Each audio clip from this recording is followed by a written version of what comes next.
Wow, just look at the colours. I'm here at the Penmachno Bridge today. I've just parked the car, got out. The colours, I actually thought I would be too late for autumn, but it's absolutely stunning. The colours on the trees, we've just had a storm go through and they've retained it. I genuinely thought I would be too late this week to get the colours of autumn. So what I'm going to do in this short video is I'm going to go down to the Penmachno Bridge, the Roman Bridge. I have done a composition video down there before, but it wasn't half as colourful as this. So I'm really looking forward to capturing some superb images today.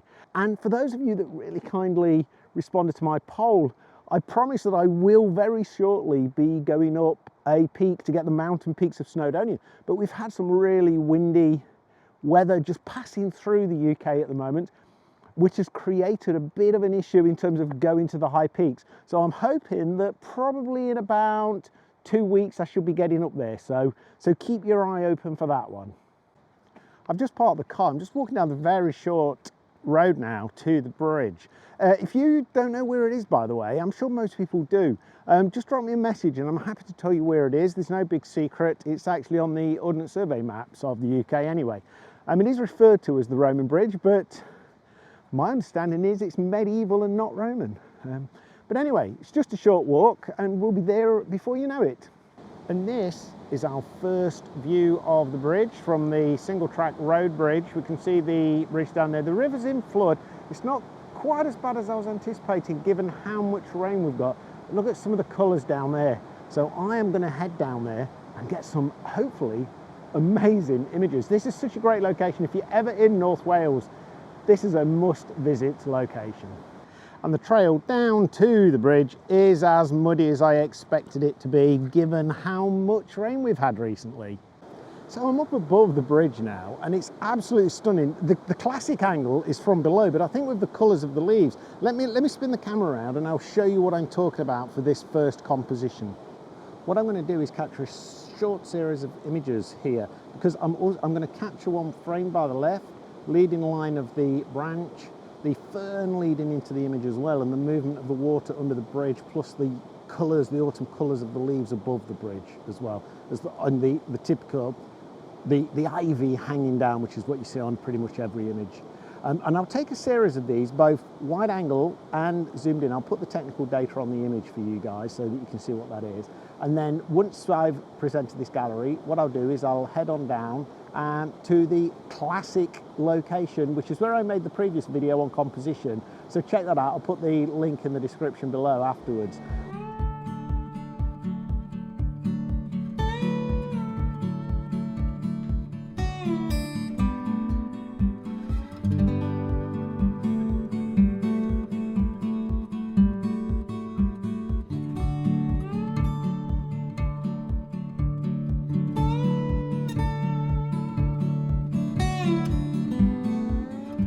So the next car, I'm down by the river. It's kind of in the classic spot now, looking up at the bridge.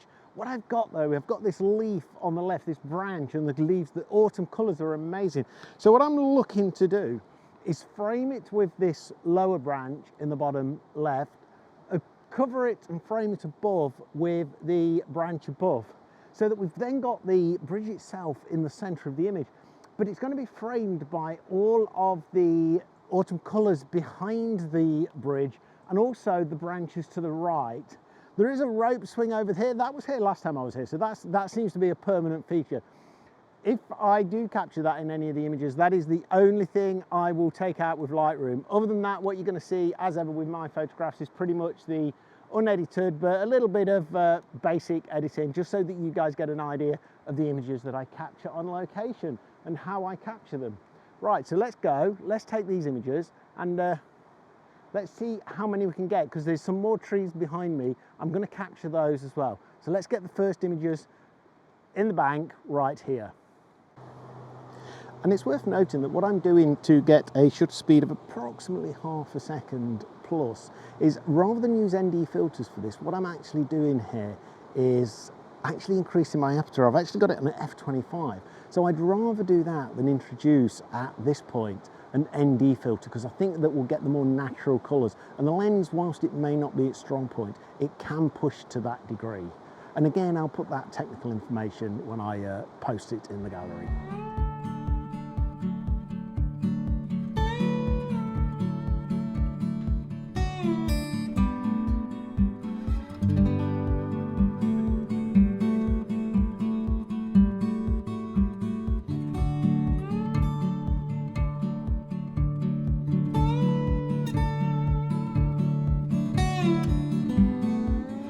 And if you have liked the photographs so far, I've got loads more to come. I'm going to move on to the next location in a minute. Please remember to hit that like button. It massively supports the video on the YouTube side of things.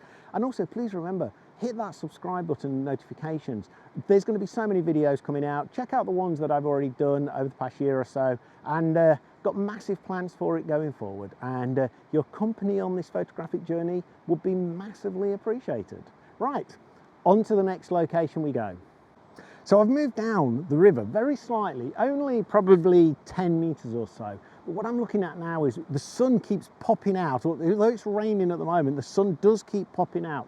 So what I'm looking at is right under the bridge. You see the autumn colours through the ivy hanging from the bridge. So I'm zooming in on that. So I'm taking the 135 to its limit on this. But what I really like at the bottom, you see the water cascading out of the small ravine with the bridge above it. So I'm using the bridge to frame the top, the water running out to give us that entry and exit point to the actual image.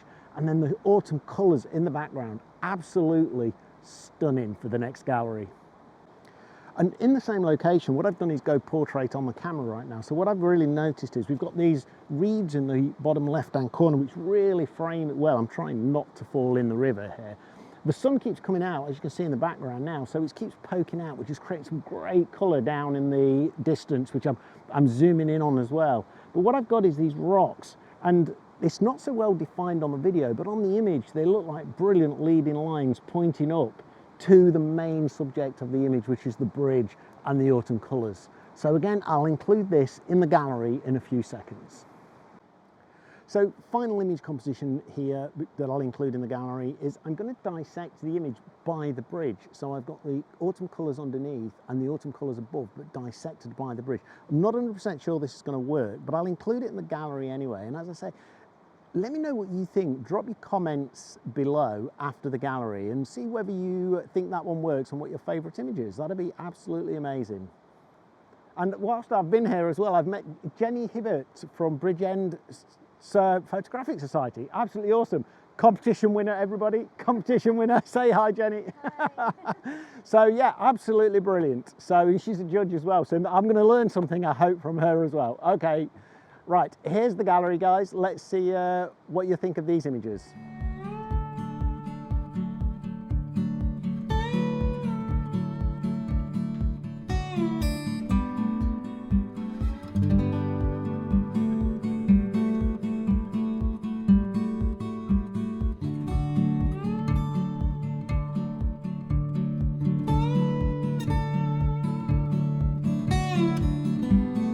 Okay, so premature end to this video. I've just managed to drop my camera in the river. I managed to get it out probably in about 2 or 3 seconds, but it is absolutely soaked. It's switched itself off, obviously. The battery compartment is pretty dry inside. I've had a look at that. I've taken the memory card out. Hopefully there's some compositions that are recoverable, in which case I will share this video. If there's no images, you probably will never see this.